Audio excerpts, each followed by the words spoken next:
नाज़रीन करामी, पाकिस्तान भर में हर साल सैकड़ों मवेशियों की मंडियां मुनाकिद होती हैं। लोग हज़ार मवेशियों की खरीदो फरोख्त करते हैं और ये तरीका न सिर्फ ख़रीदारों के लिए नुकसानदेह साबित होता है बल्कि इससे मेलों की अफादियत भी मुतासर होती है। इन मेलों में क्या क्या कुछ होता है जिसका शिकार सादा लोग ख़रीदारों को होना पड़ता है। कई लोगों के पास सिर्फ इतना ही सरमाया होता है जिससे वो मेला से मवेशी वगैरह खरीदते हैं और निकम्मे मवेशी हासिल करके अपनी किस्मत को कोसते हैं। और ऐसे धोखाबाज व्यापारी खरीदारों को लूटने के लिए क्या क्या तरीके इख्तियार करते हैं। नाज़रीन, आप गौर कीजिए कि आपने एक बैल पसंद किया और उसके मालिक को कहा कि ज़रा तेज़ दौड़ा कर दिखाइए। वो जो ही बैल के जिस्म पर छड़ी लगाता है वो बहुत तेज़ चलने लगता है और आप ये अंदाज़ा लगाते हैं कि ये वाकई तेज़ और तरार है। दरअसल बैल के मालिक के पास जो छड़ी होती है ये उसकी करिश्मा साजी है। जब मालिक बैल के जिस्म पर छड़ी की नोक रखकर दबाता है तो वो नोक बाहर निकलकर जिस्म पर चुभ जाती है और बैल इस तकलीफ से बेताब होकर तेज़ तेज़ चलने लगता है।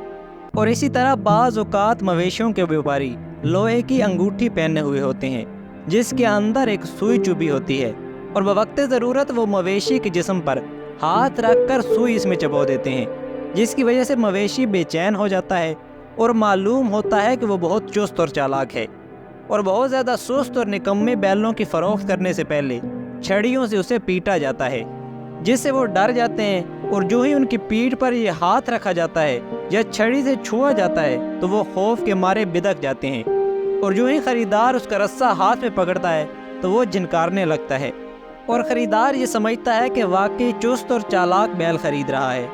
नाज़रीन, बाज़ औक़ात व्यापारी बैल के तमाम जिस्म पर सुर्ख मिर्चों को पानी में हल करके छिड़क देते हैं। इस तरह न सिर्फ बैल का जिस्म कसा हुआ मालूम होता है, वो बेचैन होने के बायस चुस्त दिखाई देता है।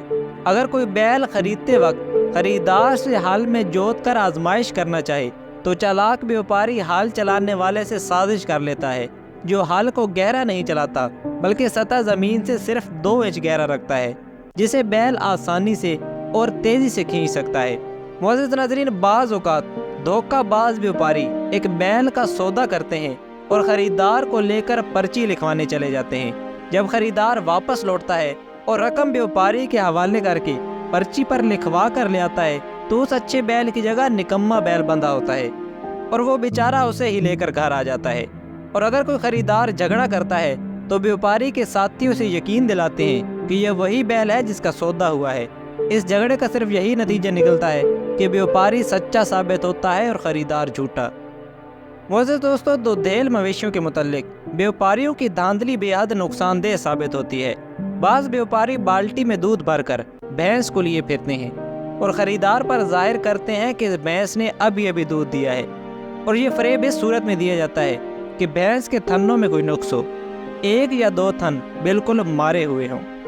नाज़रीन, दुधेल भैंसों के साथ नोखेज़ कट्टा या कट्टी रखने का तरीका आम है। वैसे भैंस किसी और कट्टे को थनों को मुंह नहीं लगाने देती, मगर ऐसे व्यापारी को भला शराफत और इंसानियत से क्या वास्ता। वो एक चथीड़े को शीरा में तर करके भैंस की पेशाबगाह में दाखिल कर देता है और थोड़ी देर के बाद निकाल कर ये चथीड़ा कट्टे के तमाम जिस्म पर लगा देता है और भैंस जब इस कट्टे को सूंघती है तो उसे अपनी ही बू आती है और कट्टा दूध पीने लगता है। इस तरह ख़रीदार ये समझता है कि ये कट्टा इसी भैंस का है, चुनांचे वो इस धोखे में आकर भैंस खरीद लेता है।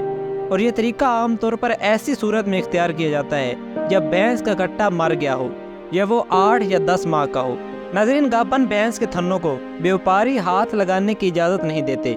हालांकि थनों को हाथ लगाने से इनसे सफ़ेद सा पानी बरामद होता है, मगर बंद या बीमार थनों से कुछ भी बरामद नहीं होता। इसी तरह इन भैंसों की पेशाबगाह पर शहद की मक्खियों के डंग लगाए जाते हैं या जूतों से इस जगह को पीटा जाता है ताकि वो सूज जाए और मालूम हो कि भैंस 1 आध दिन में दुधेली बन जाएगी। नाज़रीन, ये तरीके खा कितने ही शर्मनाक हों मगर धोखेबाज व्यापारी इन्हें इख्तियार करते वक्त कोई शर्म महसूस नहीं करते।